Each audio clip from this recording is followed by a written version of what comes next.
आपने बात की, एक सहाबी आए, उन्होंने ख्वाब देखा जी, उनका सर आगे जा रहा है। नबी सल्लल्लाहु अलैहि वसल्लम ने कहा झटक दो।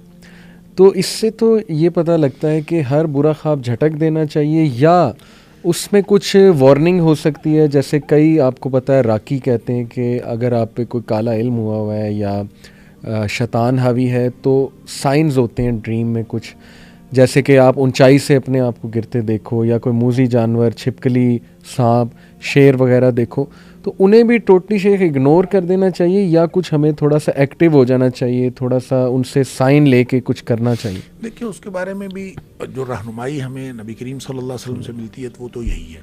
एक में आपने फरमाया कि उसको चाहिए कि वो तावुज़ पढ़े, ठीक, उस ख्वाब के शर से पनाह मांगे। बिल्कुल ठीक। गोया इस तरह की कोई दुआ पढ़े, अल्लाहुम्मा इन्नी अऊज़ु बिका मिन शर्रि हाज़िहि रुया, अल्लाह इस ख्वाब की बुराई से मुझे बचा ले। जब भी उसको ख्वाब का ख्याल आए, उसको याद आए, तो वो उसको चाहिए कि उससे पनाह मांगे। ठीक है। दूसरा आपने ये भी फरमाया कि फल युसल्ली, कि उसको चाहिए कि नमाज पढ़े, कि बुरा ख्वाब देखा है, शैतान की तरफ से डरावा है, आदमी को खौफ महसूस होता है, तो नमाज पढ़े। फिर आपने ये भी फरमाया कि आऊज़ु बिल्लाहि मिनश शैतानिर रजीम, सादा, यानी जाग, आँख खुली है, जाग आ गई है, आप बुरा ख्वाब देखा है, डर गए हैं, आऊज़ु बिल्लाहि मिनश शैतानिर रजीम पढ़ें, बाईं तरफ धुतकारें दिल की तरफ और करवट बदल के सो जाए। तो ये वो मैयर्स हैं जो आपने लेने हैं, लेकिन इसको बयान नहीं करना, किसी के साथ नहीं बात करनी। अलबत्ता रहेगी बात ये कि वो कोई इशारा हो, जादू का कोई साइन हो, या किसी इस तरह की कोई चीज़ जी, तो ये एक बिल्कुल अलग बात है।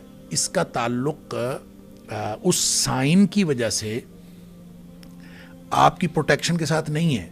अच्छा, साइन एक हो सकता है कि आपको कोई वार्निंग दी गई हो और किसी तरह से ऐसा हो, लेकिन प्रोटेक्शन की अदरवाइज भी ज़रूरत है इंसान को। उसको प्रोटेक्शन वैसे ही लेते रहना चाहिए। और जो सुबह शाम के अज़कार हैं, ये प्रोटेक्शन है, वक्त मौका दुआएं हैं ये, और जो वैसे आप रुकिया वगैरह करते रहते हैं, ये सारा ये अपने आप को अल्लाह की प्रोटेक्शन में देते रहना चाहिए। आपको साइन नज़र आए चाहे ना नज़र आए। लिहाजा इसको आप साइन समझेंगे तो भी वही हुक्म दिया गया है कि नमाज पढ़ें और तावुज़ करें, और अपने आप को अल्लाह ताला को ऐसे इस्तेआज़े जो हैं, जो अल्लाह ताला की पनाह में देने की, वो उस तरह की दुआएं पढ़ें, तो आप अपने आप को अल्लाह की पनाह में दे दें। ज़बरदस्त। शेख, ये बताइएगा कि किसी को कोई ड्रीम आया है, तो वो किसके पास इंटरप्रेट करवाने जाए? वो औसाफ क्या हैं उस इंसान के? जैसे अभी आप बयान फरमा रहे थे प्रोग्राम से पहले कि अच्छे इंसान के पास जाया जाए, नेक, खैर खा, जो वो इंटरप्रिटेशन कर दे, ऐन मुमकिन है वही हो, तो ऐसा है कुछ? असल में ना देखें, नबी करीम सल्लल्लाहु अलैहि वसल्लम फरमाया, जो ख्वाब होता है ना, अला रिजल तायर, ये ऐसे है जैसे परिंदे के पाँव पर होता है। अच्छा, परिंदे के पाँव पर होता है, इसका क्या मतलब है? इसकी दो इंटरप्रिटेशंस मुहद्दिसीन ने की हैं। एक तो है जैसे परिंदे ने पाँव में पत्थर पकड़ा हुआ हो जी, और जूं ही आपने ताबीर कर दी जैसे पत्थर गिर गया, और जब तक वो पत्थर नहीं गिरा तो वो कहीं भी गिर सकता है, उसकी कोई भी ताबीर हो सकती है। सही। इसलिए बड़ी सेंसिटिव बात है। बिल्कुल ठीक। और दूसरी इसकी इंटरप्रिटेशन ये है कि जैसे परिंदा उड़ रहा है तो वो किसी भी जगह बैठ सकता है। सही। तो जहां उसके पांव पड़ गए फिर वो पड़ गए।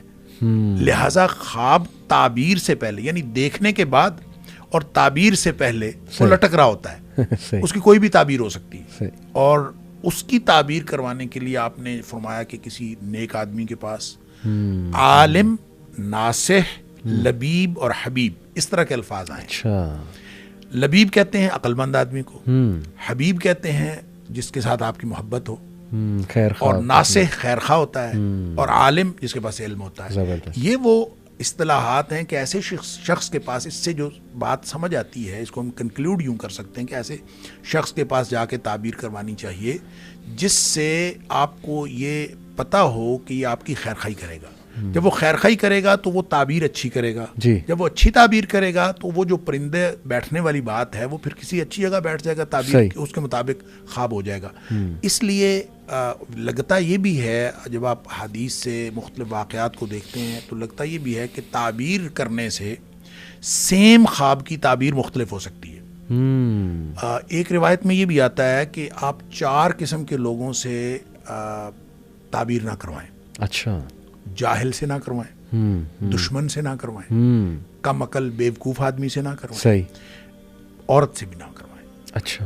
यानी आप किसी औरत से ताबीर करवाएंगे, आम तौर पे चूंकि ख़वातीन ज़्यादा सेंसिटिव होती हैं, ठीक, और यो सेंसिटिविटी में वो आम तौर पे उसमें दूसरी तरफ जाने का इम्कान होता है, ठीक है, दुश्मन दुश्मनी करेगा, जाहिल जहालत का इजहार करेगा। तो इसलिए इस तरह के लोगों की बजाय आलिम अक्लमंद उस आदमी से जिसका पता हो कि खैर खाई करेगा। ठीक है। अच्छा, एक बड़ी जो दिलचस्प एक वाक़या मैं पढ़ रहा था, मुझे बहुत हैरत हुई कि ये अंदाज़ा कीजिए आप, हज़रत आयशा सिद्दीक़ा रज़ी अल्लाह ताला अन्हा वाली जो हदीस में आपके पास पहले भी जिक्र कर रहा था, जी, कि आप फरमाती हैं कि एक खातून को ख्वाब आया और उसको ख्वाब कई दफ़ा आया, एक ही ख्वाब। एक दफ़ा उसको ख्वाब आया, उसका शौहर गया हुआ था सफ़र पे और उसने ख्वाब में देखा कि उसके घर का स्तून गिर गया और उसके घर बच्चा पैदा हुआ, वो हामिला थी। सही। उसके घर बच्चा पैदा हुआ है और वो काना है आँख से। ठीक है।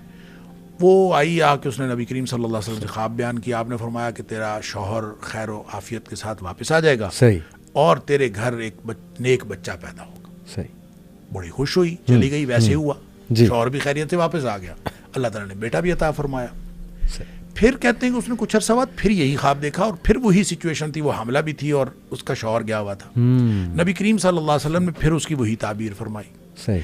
तीसरी दफ़ा हज़रत आयशा सिद्दीक़ा रज़ी अल्लाह तआला फरमाती हैं कि फिर वो खातून आई एक दफ़ा, नबी करीम सल्लल्लाहु अलैहि वसल्लम घर पे तशरीफ़ फरमा नहीं थे, तो उसने कहा मैंने ख्वाब देखा है और मैंने ख्वाब बताना है नबी करीम सल्लल्लाहु अलैहि वसल्लम। सही।